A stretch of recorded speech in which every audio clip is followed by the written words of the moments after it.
I also want to welcome Dharmendra Singh, senior journalist of Dainik Bhaskar. Dharmendra ji, आपसे शुरू करती हूँ। हरियाणा के जो रुझान आ रहे हैं, एक्सपेक्टेड लाइंस पे कि एनी सरप्राइजेस?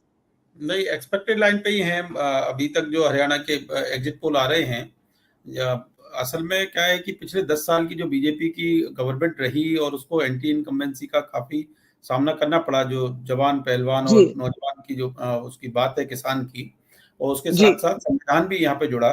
एक चीज सबसे मार्के की बात है कि कांग्रेस के पास जाट का सॉलिड जाट वोट बैंक तो था ही था, इसके साथ ही साथ लोकसभा चुनाव के समय वो दलितों को अपने साथ जोड़ने में भी कामयाब रही। तो 22% कोई दलित वोट है और प्लस 7% है मुस्लिम वोट। तो ये पूरा मिला के कोई 52% हो जाता है वोट का। अगर जातों के हिसाब से अगर हम देखेंगे, जातिगत गणना के हिसाब से, तो ये 52% हो जाता है। हमने लोकसभा चुनाव में देखा कि कांग्रेस पिछली बार भी 5 सीट जीत के आई थी, तो 5 सीट बीजेपी की कम हो गई थी।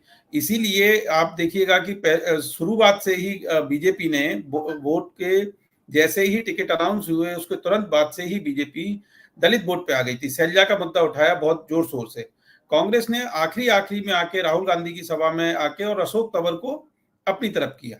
बीजेपी के पास कोई भी बड़ा दलित चेहरा नहीं है, तो उसका भी आखिरी मोमेंट पर थोड़ा सा कांग्रेस को उसका बेनिफिट मिला है।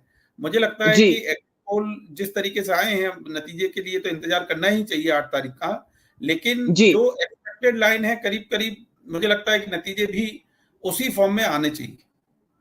जी धर्मेंद्र जी, आपने एक बहुत अच्छा एक लाइन दी हमें।